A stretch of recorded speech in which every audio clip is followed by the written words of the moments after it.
Good morning students. आज मैं आपको विज्ञान का पार्ट 1 विश्व विज्ञान में भारत का योगदान बताऊंगी। विश्व को भारत की विज्ञान की जो देन है वो भारत से, इसलिए हम अपने भारत पर गर्व करते हैं। इतना अधिक विकसित विज्ञान हमारे भारत की वजह से हमारे प्राचीन वैज्ञानिकों ने भी बहुत सी खोजें की।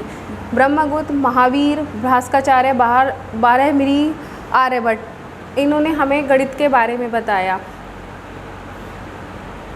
गणित के बारे में त्रिकोणमिति और बीजगणित, ये भी हमारे भारत की देन है।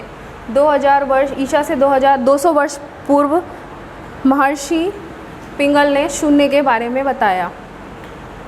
महर्षि लगध ने नक्षत्र के बारे में बताया, जिसमें 27 नक्षत्र, महीने, वर्ष, महीने और दिन का अलग अलग विभाजन कैसे किया जाता है, ये सब हमें महर्षि लगध ने बताया। महर्षि चरक को काय चिकित्सा का जनक कहा जाता है। महर्षि सुश्रुत को शल्य चिकित्सक का जनक कहा जाता है।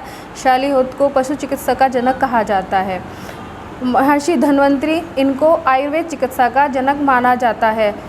आयुर्वेद का उद्भव अथर्ववेद से हुआ है। जो खगोल विज्ञान में हम पूरे तारामंडल के बारे में पढ़ते हैं। आपने देखा होगा आसमान में बहुत सारे तारे हैं, लेकिन कुछ 7 तारे एक साथ दिखाई देते हैं, जिनको हम सप्तऋषि मंडल कहते हैं। एक चमकता हुआ तारा जो उत्तर दिशा में होता है, बहुत ऊंचाई पर है और चमकता रहता है, उस तारे को हम ध्रुव तारा कहते हैं। बच्चों, मैंने अभी आपको प्राचीन वैज्ञानिकों के बारे में बताया। अब मैं आपको आधुनिक वैज्ञानिकों के बारे में बताऊंगी।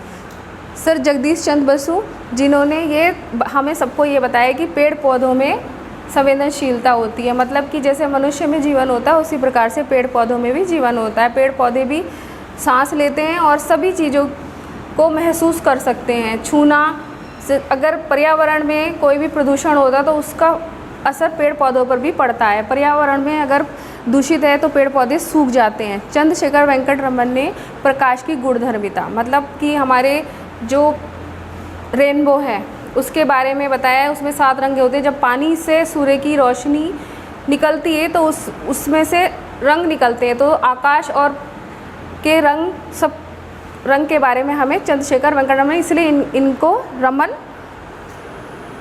प्रभाव के नाम से भी जाना जाता है। डॉक्टर APJ अब्दुल कलाम, ये मिसाइल क्षेत्र में इनको मिसाइल मैन के नाम से भी जाना जाता है।